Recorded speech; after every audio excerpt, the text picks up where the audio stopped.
Ассалаумағалейкум достар, бұл Парасат Сию YouTube каналы. Біз, менің атым Парасат, Бекежан, Жұмақжан, Бекежан. Біздер UFC.қаз, UFC Instagram парақшасының админдеріміз. Біз подкаст келуге толықтай шешім қабылдадық. Қалай өзіңе подкастқа айтылатын сияқтысың ба? Бұйыртса енді бастаймыз, кетеміз. Бірінші рет демей ақ қояйын, бұрын түсіріп, форматында түсіріп көрдік. Жалпы біздің UFC туралы не айтасың? Канал туралы ма? Канал туралы енді қазақша, тек қазақша, қазақ тілін дамыту бағытында жасалған канал. Сол басқа каналдардың айырмашылығы просто бізде тек қазақша именно UFC жағынан жаңалықтар шығарамыз. Сол да ойлаймын артықшылығымыз. Ал сенің ойыңша қалай? Менің ойымша да солай сияқты. Менің ойымша біріншіден біз жаңалықты тез шығарамыз, UFC жаңалықтарын. Сондықтан біз суретті бәрін өзіміз аламыз. Біреуден ешкім материалын пайдаланбаймыз. Видеоны да аламыз өзіміз. Және де өзіміз жасаймыз, қазақша аударамыз. Біздің бірінші неміз осы емес пе? Қазақша ғой. Көбісі ойлайды. Біздер негізі бұл парақшаның несін істеп айтайық. Қашан ашылды, соны айтайық. Қалай пайда болды деген сияқты. Сен де сөйлеп қойып жүрсің. Қысылып отырсың сен әлі. Сұхбат алайын деп отырған адам сияқты. Біздер парақшаны 2017 ма 16-лар ма аштық.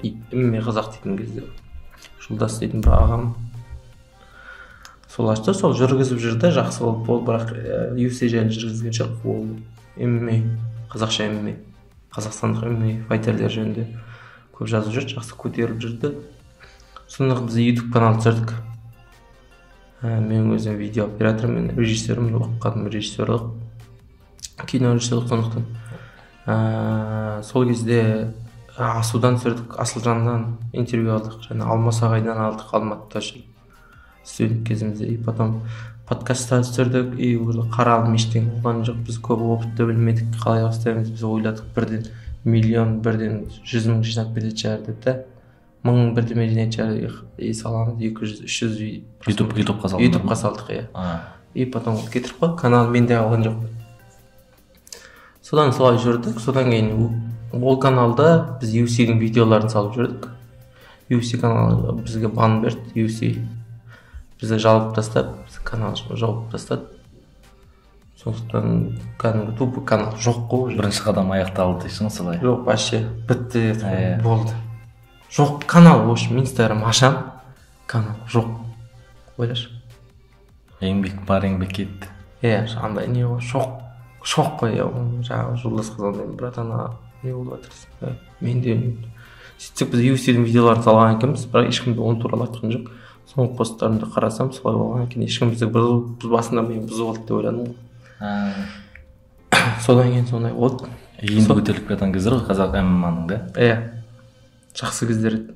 Жалғастың Fight Night'та чемпионский пояс төбелесті. Жақ чемпионский емес па, Қуат Хамитов, Петр Куиклимен төбелесті Fight Night'та. Өте дүркіреп тұрған кездер болды. Содан кейін 2019-дан аяғында оқып өтіріп өз қаламыз келдік, Ақтауға, Маңғыстауға, өзіміз ауылдікіміз. Сонымен қысында сен маған айттың ғой осы бір? Жоқ, содан кейін мен UFC канал аштым, жүргіздім, и ол өтпеді. Көп жүргізіп отыру керек болды. UFC-де ешкім қарамайды да. Шапқат бірдеме туралы жазып отырмын. И просто UFC туралы жазасың, өтпейді. Жазам өтпейді. И потом қалып қойды. Сосын Бекежан демен көрші інім бар. Сен солай бастадың ма? Ары енді айтты маған бір. Екеуміз бір кездесіп отырған уақытта, әңгіме айтып отырған уақытта. Маған айтты, осындай канал бар. Жалпы жүргізуге болады. Дамитын зат дегенде. Подписчик жоқ. Подписчик жоқ ол кезде. 700 подписчик. 700 подписчик жинап қойды. сонымен неде болса да өзімнің енді бар немді пайдаланып, яғни дизайн жағынан өзімді. Бізде Бекжан дизайн жағынан жүргізеді. Дизайнер жалпы. Дизайнер пост жағынан салып, яғни бір қыстан осы көктемге шейін жүргіздім. Ол кезде енді мыңға шейін өзімнің не бар, мыңға шейін жеткіздім 700-ден. Әлі есімде 1200 ба, мыңға жеткіздім. Сол мыңға шейін жеткіздім сол немді, сол каналды. Сонымен уже енді ешкім қарамайды. Ол кезде енді лайк дейтін айына 40 пост салып. Барынша саламыз енді ол кезде. 40 лайк болады максимум да. Бір көресінде уже желание қашып кетеді да онда енді. Бір кері байланыс болмағасын желание қашып кетеді.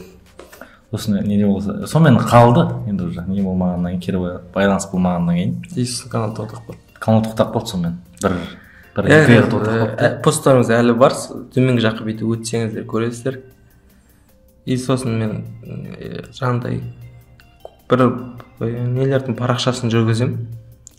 Кафе, ресторан, сосын жаңағыдай компаниялардың, обучение компаниялардың несін жүргізем. Сол кезде опыт алам, и потом содан кейін UFC фазда қайтып өз болым алам, и потом бастап кетем. Соткамен соткамен барлығын аударып, кейде қол тимей жатқан уақытта Google переводчикпен аударған кездерім болды. Типа енді сен тойда садақада отырасың деп, бірақ жаңалық шығып отыру керек, қолың тимей талап жүресің. Жұмыс, бірақ тұрақтылық болу керек, манағы білесің, постоянно жазып отыру, үзбеуің керек, ешкім оқымаса да 10 лайк қой, 9 лайк. Біреу мен, біреу екінші аккаунтым, біреу сен, сосын біреу үйде бір әчкім, келіншегім. Сонымен, сосын тағы да бір 2-3 адам бір басады. Сонымен 9 лайк, 8 лайк қой басында басылады. И келіншем прикол ұстап осылайды. Бірақ баса бердім, нормально деп поддержка қойып баса бердім. И потом 9, 10 лайкқа, 11 күніне 1 лайктан құтылып отыр. Сонда кейде 30 лайк, 40 лайкқа барып кейде түсіп кетеді. И потом 100 сөйтіп кете берді. 100-ден бастап уже. 98-80 стабильно қандайға келді, 300-ге дейін барады, бірақ түсіп кетеді, стабильно лайкыңа қарай отырады. Мен просмотр емес, лайк қарады. И солай кеттік, Найзаны түсірдік. Мен Найзада сояқта ол журналистика типа сондай ретінде сояқта түсіріп жүрдім. Видеолар алдық, сұхбаттар алдық, нелер алдық, бар каналда бар. Сонымен осы күнге жеттік деймін, ә? Осыған дейін 7 ай емес, сол бастаған уақыттан бастап. Сол бедесек бат бізге 2 жыл деп, 7 ай десек те болады, 7 айдың ішінде сол 14 000 подписчик. Тұрақтылықтың арқасында енді. Бұл жігіттің ең алдымен тұрақтылықтың арқасы. Сондықтан бұл біздің еліміз емес. Сосын UFC-ді бірдің барлығы көре бермейді, тек главный бойларды қарайды. Сондықтан бізге өте қиын. Бізде қазір қазақ MMA-ін жазып біраз шулатып жүрсек деп отырдық. Орысша жазса вообще біразға баратын едік. Көшіріп жаза саласың, копирайт ставить ете саласың, ол вообще оңай ғой. Қазақша неше түрлі термин бар, қиын да. Біздің өзіміздің комментарий жазатындар бар. Кім деген? Сикош Бандавский. Нұржан Манас дейтін өздерін көргендер ме? Бір-бірінде қайшы нелері бар. Күліп, әзіл ретінде жазады, ешкімнің Хабибте, Конорда оқып көңіл түсіп кетпейді, сондықтан солайынан жазады. Бір-бірінен креса дейді, петух дейді, бір-бірінен сонымен айқай. Картқа қарай көшу керек, енді осы мақсатымыз тіл дамыту ғой. Мақсатымыз ең алдымен тіл дамыту болды. Тіл дамыса ел дамиды дейді. Просто барлығын әркім өз жағын тіл жағынан дамытып отырса, мысалы өзінің саласын осы қазақ тіл жағынан дамытып отырса, онда қазақ дамымай енді кім дамымайды дегенде ғой. Дұрыс айтасың. Солай енді жайлап карттарды бастай берейік. Карттарды бастайық. Бізде UFC жағы айтайық. Іске өшейік деймін ба? Так, кімдер бар? Аны көріңізде біршімнен айтамыз да? Шыққанда айтып. Петр Ян. Мерап Двалишвили дейтін. Двалишвили. Жауынгер. Грузиялы жауынгер. Грузиялық Америкада тұр. Грузиялық. Ұлты Грузия. Америкада тұр. Стерлингтің бауыры. Петрянның жауы енді. жау емес енді бір-бірін Енді көрді кіші жалпы, петряндар бір-бірін әдемі араласып мен ойлағаным бірде қалып кететін сияқты петрян типа андай ғой жоқ ондай спорттық жалпы жоқ мысалы конор мен хабиб бір-бірін қалып кетеді енді тұрмайды ғой анандай болып мен де ойлағанмын типа сондай отношениеде кармен мен джон джонс ертең қалай болатынын мен білмеймін кормен шықпайтын шығар меніңше корме иә кіммен даниэл корми ертең жүргізуші болып шықпайтын шығар көп болғансың ғой көп қойған жалпы енді кім шығар Джо Роган бар сол шығады сұхбат сұрау иә петрян менің ойымша бұл жекпе жек петрянның несінде болатын сияқты жағында болатын сияқты менің ойымша қанша дегенмен енді ол стерлинг бола алмайды ғой досы болғанмен стерлинг болу қиындау деп ойлаймын мерап па енді иә мерап 4-те тұр петрян 3-те тұр да не бойынша UFC-дегі рейтинг бойынша бұл енді кім екі бой қатарынан жеңілген петрян кім петрян 2 бой қатарынан жеңілген бұл мүмкіндікті жібере алады деп ойламаймын сондықтан жеңеді екеуі де типа спорный болды иә спорный болып тұр бірақ петрянға мен өзім жақтым ол осы бойда жеңеді деп ойлаймын меніңше петрян сол саят абдрахманович қана айтайық қана сол үшін ғана болса болады менің ойымша меніңше мерап жеңетін сияқты өйткені оның стойкада да күресте де қатты маған көрген жоқ ондай соңғы рет кіммен шыққан жоқ қой жозе альдомен шықты ғой иә жозе альдо ондай күшті болған жоқ енді соңғы шағы ғой просто кірді аяққа ондай білмеймін қатты не көрген жоқпын мен мераптан ондай бір артықшылық көптің бірі деген петрян жеңіп қалса болды ма төбелеседі ғой шанс көп қой бірақ енді өзі болатын сияқты меніңше солай нгану не істейді деп ойлайсың нгану енді жаңағы ақпарат шығып жатыр ғой фьюримен төбелеседі деп енді тайсон фьюри тайсон фьюри енді бокс жағынан профессионал бокс жағынан мана жаңа оқып болдық та асаға шақыртамыз деп аса соған нгануға қазір талас үшін соғыс болып жатыр бір-бірінің контракт ұсынып жатыр иә нормальный ақша бокс ММА ПФЛ беллатор аса небір мықты лигалар нені алғысы келіп отыр ғой нганудың иә танымал жөнінде біразға барды ғой нгану сұрап отқан дұрыс па дұрыс қой ол бір жағынан кәдімгі роналду сияқты ғой ненің UFC-дің ММА-ның роналдусы жоқ олай емес нгану UFC-ге қойған талаптар дәлі UFC-ге не талап қойды UFC-ге айтты яғни не болу керек медициналық әрбір ненің нгану өзіне сұраған жоқ нгану барлық жауынгерлердің типа кәсіподақ сияқты ғой сондай страховкасы медициналық страховкасы болсын егер жауынгер $10,000 төбелеседі оны қол сынып қалған емделіп қалған үшін $20,000 төлейді Америкада біз сияқты тегін ондай емдемейді ғой сол үшін ол даже 50 миллион соны төлесін дейді өздерінің больницасы болса да өзі әйтеуір емде шықсын дейді сондықтан нгану дұрыс жасады көп айтсын айта алмағанын айтты жасай алмағанын жасады көбі дановайдан действительно қорқады және ол енді өзіңнің деңгейіңді білсең өзіңнің жаңағыдай дәрежеңді білсең солай енді не қоюға болады да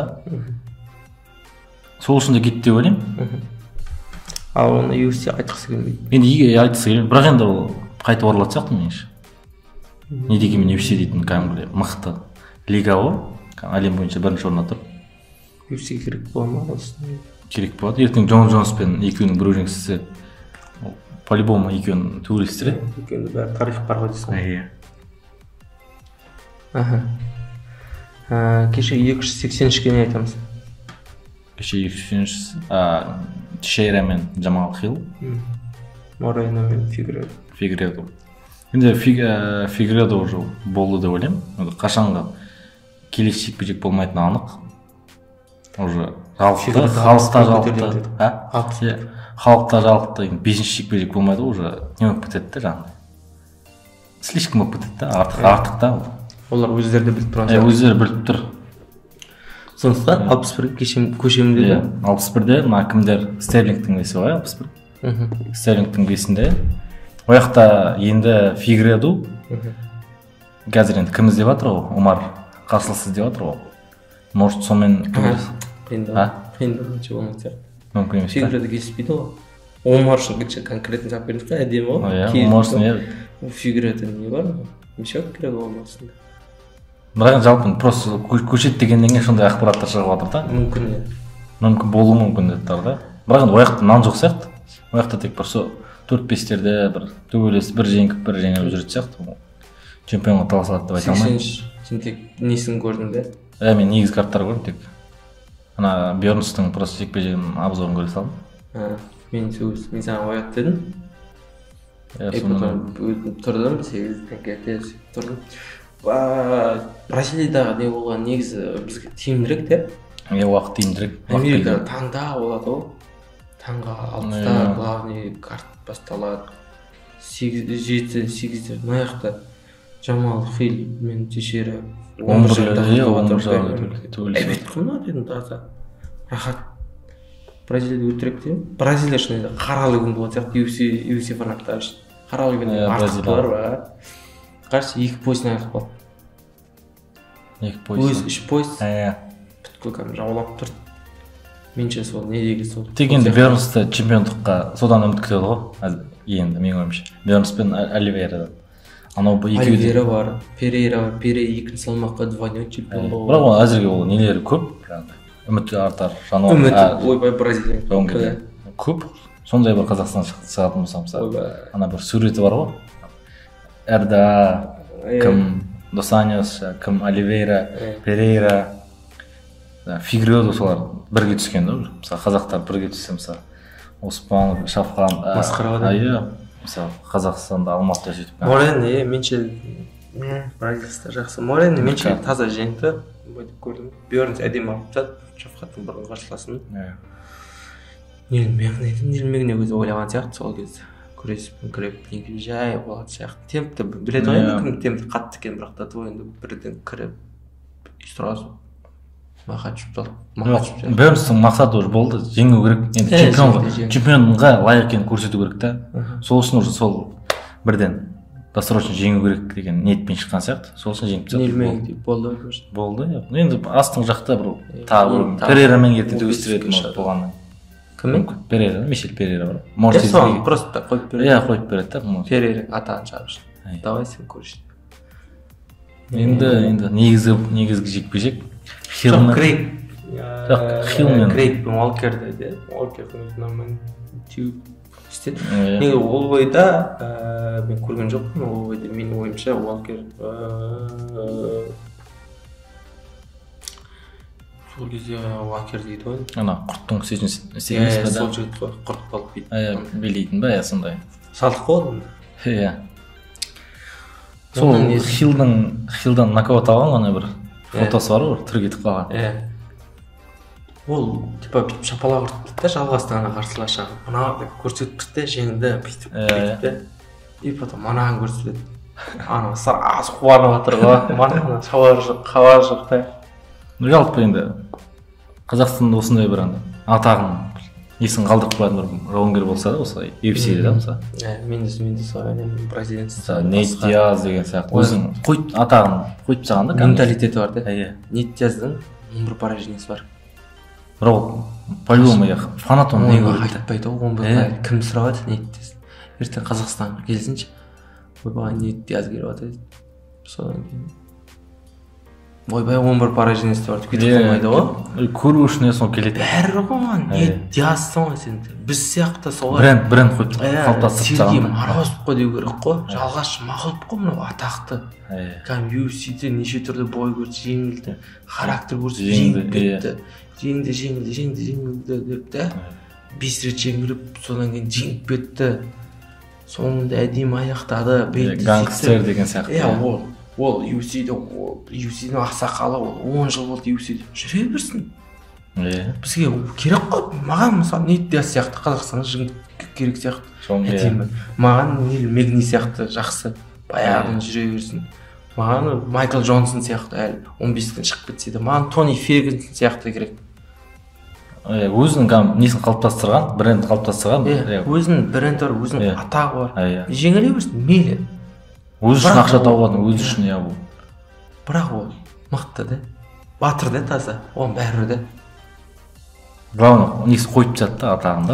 Біздің Қазақстанда жүрсе де жақсы мейлі шафқат ал жақсы беспроигрышный кеттік те біз қазір қазақтың арманы Хабибқа кету оны шафқатқа отты жең менше ондай тілемеймін. Ертең Хабиб қалып қоя ма қалмай ма кім біледі. Менше Конор сияқты болып жүрген қалай. Конор сияқты атағы болған, Конор сияқты бүткіл әлемді өзінің қолында ұстайтындай, Криштиан сияқты сондай спортсмен болған сияқты. Жозе Алдо қалай болды кеше. Қанша жеңілсе де мысалы Конордың андай 14 секундта позор ұйықтатса да кеше қандай қошеметке ие болды. Оны ел қалай жақсы көреді. Зал славы деген атаққа ие болды ол. Кеше соңғы жекпе-жегін Мерабты жеңіп қалды.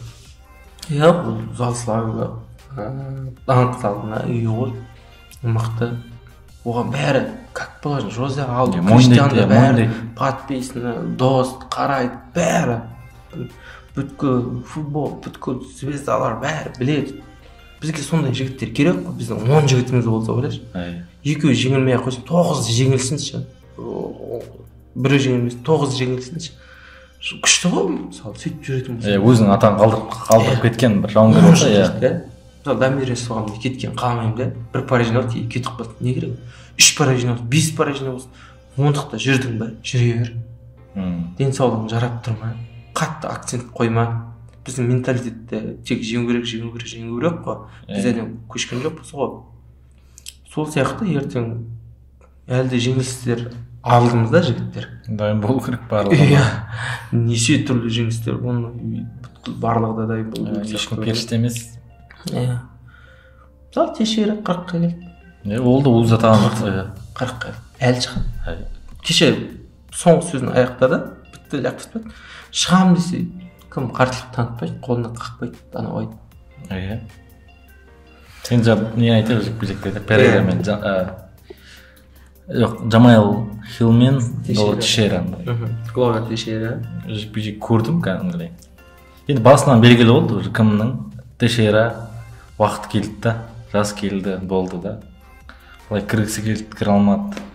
Ұрғысы келді, ұра алмады. Деңгей жетпеді. Возраст жаста уже. Замал Хилл өзінікін көрсетті.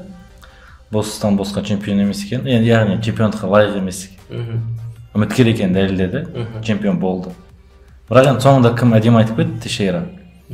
Мен уже осындай болдым. Енді акцентімді осы өзімнің жаңағыдай досым, нем, бауырым, шәкіртім дегенде інім дегенде қалып. Перейраны көрсетті ғой.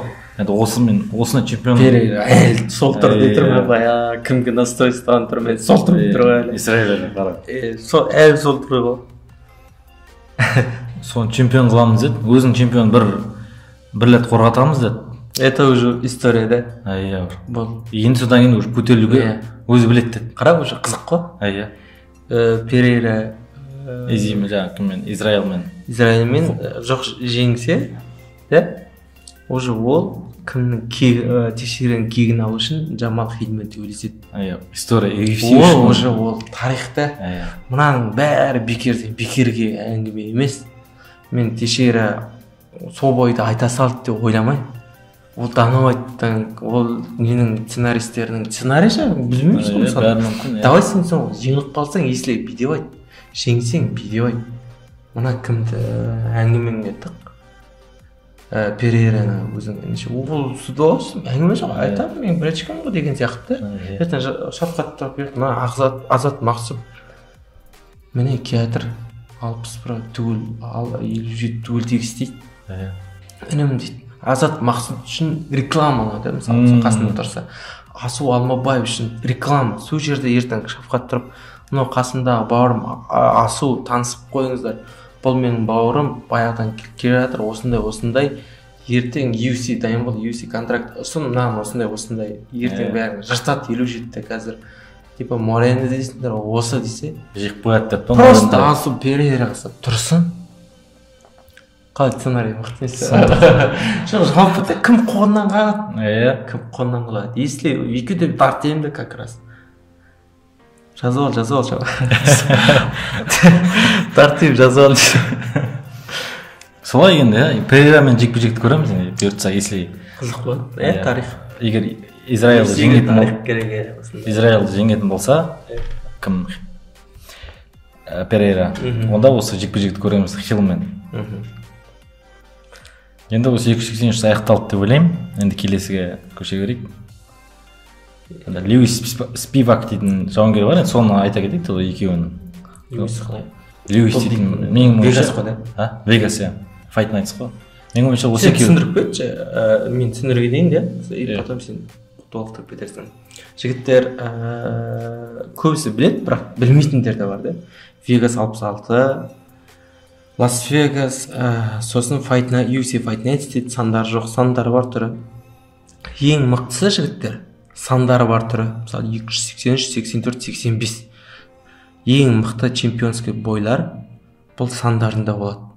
Сандық айтады. Сандық турнир дейді. Сандық турнир дейді. UFC-дің сандық турнирі дейді. Егер сандық турнирде төбелесетін болса, оның барлығы реклама жағынан боецтің арттырады. ППО көрсетеді, яғни ол бұл. Бұл ақшаны да көбірек алады. Сондықтан кешен Джефф Нил отказ бергенде бір жағынан да дұрыс. Өйткені ол Джон Джонстың сандық кездесуімен төбелеседі.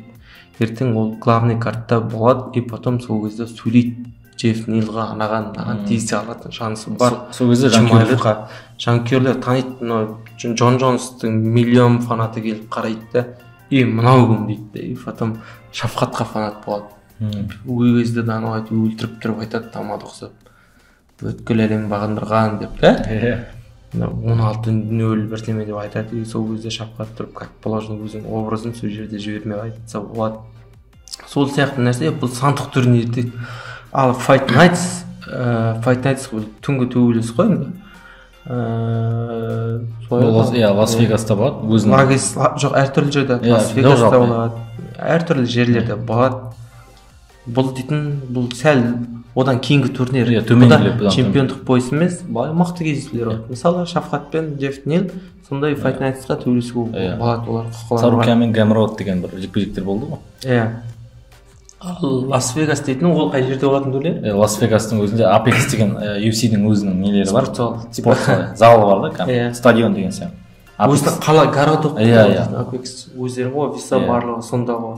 Сол Apex дегеннің ішінде болады яғни. Залда енді. Балуан Шолақов деген зал бар ғой. Зал жоқ, көрермен түседі. Көрермен түседі. Оның ішінде өзінің жаңағы тек таныстары, жауынгердің өзінің жаңағыдай журналистер, бауырлары деген сияқты болады, бір-екі үшеу. Бұл Вегас деп айтылады. Вегас 66, Вегас 67 деп кете береді ары қарата UFC-дің сондай 3 тур сондайға бөлінеді ғой. Басында ең бірінші жаңағыдай дебютанттар осыда төбелеседі ғой. Аяқта да төбелеседі ғой. Жоқ, жалпы негізгі өзі бірінші көріп алады да. Қызық емес, қатты фанат. Бұл UFC-ге тиімді. Өйткені бұны сатады. ПФТ-да болады бұл кездесуде да. ПП-да. Бұл нормально. Бұл әдемі кездесу. UFC просто үлкен T-Mobile сияқты аренаны жалдамайды. Просто жаңағы зеріктелдер үшін ұйымдастырады кездесуді. Сондықтан айта кетейін дегенім, көбісі жазады, бұл не қылды, анау неге UFC бермей ма деген сияқты. Бұл әдемі пиар. Не әдемі? Бұл Шафқатқа жұмыс істеп тұр. Шафқат енді жең көріп. Льюис Спивак. Яғни бұл жекпе-жек не үшін бір 6-10 орын үшін бір не болады? Талас. Льюис не көрмеді дейсің. Льюис бәрінен көрсетті. Бірақ ең достойны төбелескен бұл. Кімді жеңіп кеткен? Нгануды жеңген. Решениемен жеңген, яғни төрешілердің шешімі бойынша. Осының өзінің жаңағыдай несі артықшылығы осы да, Льюис десе уже Нгануды жеңген деген бір не бар. Бірақ бір жаман жері кімне жеңіліп қалды жаңағы. Сирил Ганна жеңіліп қалды. Кешегіна Павлович дейтін бар орыс. Сол жағынан енді кішкене ақмақтау жауынгер дейін ба сондай да. Бірақ бұл Спивак үшін керемет мүмкіндік. Көреміз енді. Спивак жеңу мүмкін. Соған. Льюис фаворит, бірақ Спивак уже не да. Немен келіп тұр да, мотивациямен келеді ғой. Мотивациямен. Сондықтан Спивакқа не қоямыз? Акцент. Одан кейін жекпе-жектер уже енді наурызда басталатын жекпе-жек. Наурыз емес қой, кім? Махачевтің. Біз аналар айттық па? Айттық қой. Айтқан жоқпыз. Махачев пен Волкановский жекпе-жек. UFC 284-те. 83-84-те. UFC 284 Австралияда өтеді. Волконовскийдің туған жері.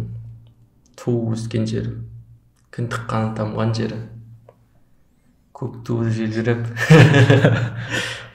Көтерілген жері ғой енді өзінің. Волконовский әлем бойынша номер 1 жауынгер. Иә. Әлем бойынша ол номер 1. Pound for pound. Pound дейді. Yani pound for pound деген яғни әр барлық салмақтың ең мықтысы деген рейтингісі, соның чемпионы қазір. Әзірге дейік па, енді қалай да? Нешінші орында тұрамын дейсің бе? 20? 30-тың ішінде бар. Pound for pound. Нормально. Иә, қанша біткі жоқ, ол тек UFC емес. Бүткіл әлемдік Fight Matrix-тің екеуін шешім бойынша Bellator бәрі аса бар. Бүткіл дүниежүзінің несі бойынша 30-тың ішінде. Жақсы көрсеткіш, иә? Тек 30-тық не бар? 30 жауынгер деген. Иә. Мен сыймайды бүткіліне. Соның ішінде Шафқат Рахмат бар. Иә, 284. Бұл да кім төлеседі? Бұда Александр Волконовский. Яғни Ислам Махачев екеуінің жекпе-жегі. Бұл жекпе-жек pound for pound үшін талас болады. Яғни кім бірінші орында? Екінші орында Ислам Махачев, бірінші орында яғни чемпион Александр Волконовский. Бұл жекпе-жекте енді фаворит Ислам емес, енді Волконовский. Бірақ солай ма? Менің ойымша фаворит Волконовский, чемпион боласы фаворит болады ғой. Ол чемпион салмағы. Жоқ, pound for pound бойынша ғой. Жоқ, өзінің салмағы бойынша. Сен өтсің бе? Ертең жоқ олай емес. Олимп дейші? Букмекер дейші? Букмекер Ислам Махачев фаворит қылады. Яғни ол жаңағы. Өйткені ол 70 килограмм салмақты төбелесіп тұр. Түсіндің бе? Сонда Ислам Махачев та ондай слабый емес. Жоқ, мен просто жаңағы pound бойынша айтып тұрғаным. Ол бойынша енді Волконовский фаворит деп ойлаймын. Бұл жекпе-жекте мен өзім Волконовский болсам, яғни мен нелерді ұнатпаймын, күресетін жігіттерді. Жігіттерді ұнатпаймын. Иә, күресіп жатылатын жігіттер. Мен күресетін жігіттерді дерскі дәурен. Қалай болады деп ойлайсың ал жекпе-жек? Күресіп болады. Күресіп болады? Волконовский күрестен кейін жетіп ойлайсың ба? Күрестен кейін не болатын дейсің бе? Қандай? Күресіп болады. Одан кейін күресіп болады. 5 раунд күресіп болады. 5 раундта созылады деп ойлайсың ба? Созылады. Менше созылады. Өйткені команда Волконовский мықты да, Ислам Махачев та физически екеуі де мықты. Ондай болтпа болатын не жоқ па? Ислам Махачев та ондай. Бірақ жағы слабый деп айтады ғой Ислам Махачев. Если бір удар тиіп кетсе, қалай болады ол? Мүмкін. Бәрі мүмкін, бірақ жалпы айтып отырғаным ғой мен. Иә, бірақ 11 кездесу өтті. Әлі удар тиіп көрген бірден жатып алды. Тиді ғой енді жалпы, бірақ ондай қатты не болған жоқ та. Оған да біраз ол жақ қатайды. Ол жақ қазір тасшы құмды күрттер. Білмеймін енді бірінші жекпе-жек не болады? Бірінші раунд стойкада өтеді. Бірінші раунд стойкада өтеді де Волконовский бір Волконовский үстіне Ислам Махачев күреспен алады Волконовскийді. Сетке тақайды, күреспен алады, екі аяғы орайды, екі аяқпен қолынан ұстайды. Ыңғайсыз қарсылас қой. Асықпайды. Кім шаршайды. Мен оны істей береді менің ойымша. Ислам Махачев па? Иә. Істей береді. И потом ақыры тұрады. Оған тек стойкада шанс бар. Бірақ тұрады өзінің соққыларында Волконовский жасайды деп ойлаймын сол кезде. Ол әйтеуір тұрады. Астына жата бермейді ол. Ақыры өзінің мүмкіндігі болады Волконовский. Сол кезде құлақ шекеден беріп алса болады. Болмаса. Білмеймін, өзім Волконовский жеңілсе. Бірақ енді неге шейін төрешілердің шешіміне шейін баратын сияқты. Менің ойымша солай сияқты. Бір неде бұл жерде нокаут бір болдыру күтіп тұрған жоқ жаңағыдай. Американ жасап кететін сияқты. Неше солай сияқты. Бұл жерде артық енді мына Яйр Родригес пен Джош Эммет дейтін бар. Бұларды былай танимыз ғой. Соңғы жекпе-жегін осы жеңіліп қалған болу керек мен осы. Родригес па? Брайан Артеген осы кімнің Волкановскийдің бесіндегі. Брайан Артегеннің келіп жатқаны көп қой. Кімде оны Родригеске көп болды ғой уже оны. Бұл да Волкановскийдің қарсыластары. Бұл жекпе-жекте кім жеңеді? Сол Волкановскиймен сөйлеседі. Ислам Махачев жеңсін, жеңбесін. Бұл 66 килограмм салмақ, бұларға қарамайды. Екінші орында тұр. Макс Хэллоуэй жеңгендіктен. Макс Хэллоуэйға әрлер. Макс Хэллоуэй осы жыл төбелесу керек. Пока оған бере қойды деп айта алмайды. Сондықтан нормально. Сен сеніп біз подкаст түсіріп жатырмыз, сөйлесің бе? Жаңа 284. Енді осы аяқталды 284 әзірге. Басқа ешкім пока қатты нелер жоқ. Мына карттарды қарап жүр. Тайсон деді Чан Миньян дейді. Утейкер. Атымен алған екен. Ондай қызық өтпейді сияқты. Бірақ Ислам Махачев пен Волкановский неге тұрады? Волкановский қатты қызық болмайды жалпы да. Фанаттары ондай көп аз, ондай жоқ да. Иә. Қатты. Бұл өзінің жерінде танымал. Жоқ. Бүткіл әлемге танымал, бірақ анандай неге ие емес та. Мүмкін Ислам Махачев жеңсе, бүткіл фанат соныкі. Исламға жаны келетін фанат Волкановскийдікі. Сондықтан осы жылы 223 жыл күшті өтті сияқты. Өйткені UFC-дің 30 жылдығы. 30 жылда қара қанша жетістікке жетіпті. Нормально. Грейсиден бастап. Неге дейін.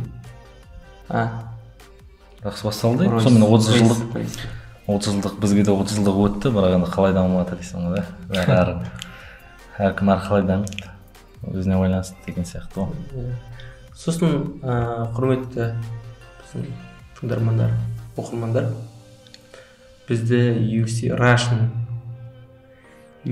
орыстармен бәсекелестіреді, салыстырады. UFC Rush жігіттер, ол Россияның проектісі емес. UFC Rush ол UFC-дің несі бөлімі. UFC-дікі сатып алған контент жасайды. Франшиза емес. UFC басқарып отырады оны. Ол UFC-дің қол астында. UFC-дің тек орысша білетін жұмысшылары олар. Сол жақтағы жұмысшылары. UFC любой уақытта жауап жай алады. UFC франшиза бермейді онда. Олар солармен салыстырады. Олар бәленбай $1000 алады. Олар бәленбай мың сондай үлкен офисі бар. Қанша адам жұмыс істейді. Қанша не.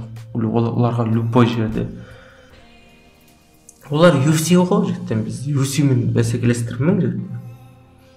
Олар өзі ғой UFC-дің орыс тіліндегі ақпарат тарататын несі ғой? Парақшасы. Біздікілер соны оқиды орысша. Ал онда біз оған қарағанда көбірек жұмыс істейміз. Өйткені ол UFC-дің анау видео айтты, мынау видео айтты болуы мүмкін дейтін заттарды айта алмайды жігіттер. Ал біз айтамыз. Біз жаңағы Ариэл кім еді? Хелванидің айтқанын айта аламыз. Неше түрлі сұхбаттар айта аламыз. Комментарийларды айта аламыз. Боқтағандарын айта аламыз. Қазақ ММА-ны айта аламыз. Өзіміздің ойымызды айта аламыз жігіттер.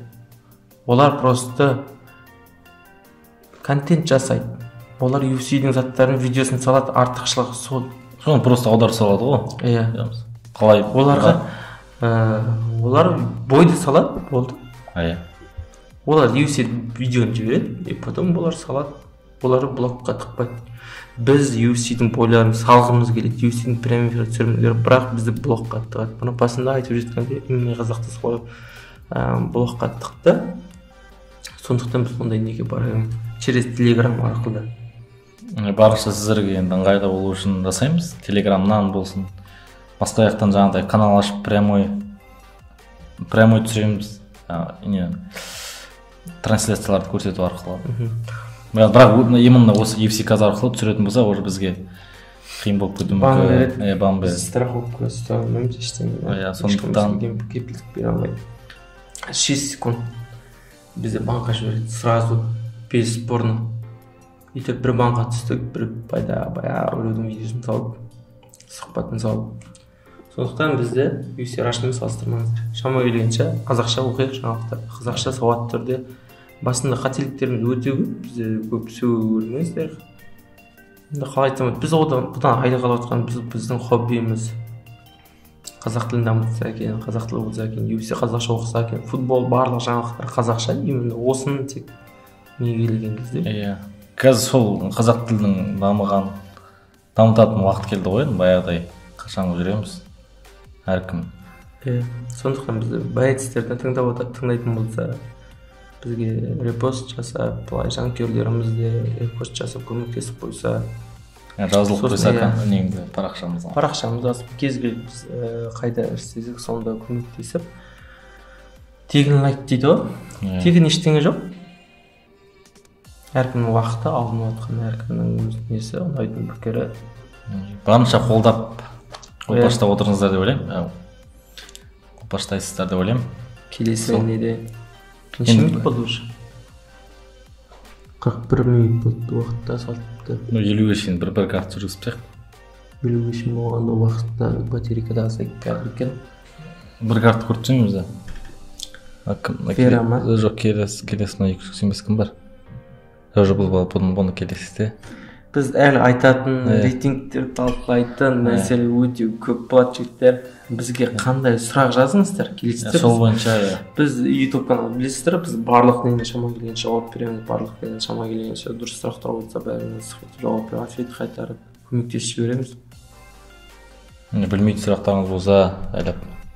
Егер біздің ойымызды білгіңіз келсе, осы астына комментарий жазып кетіңіздер.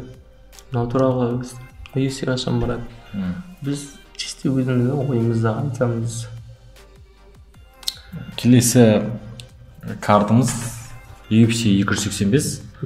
Соны ағандай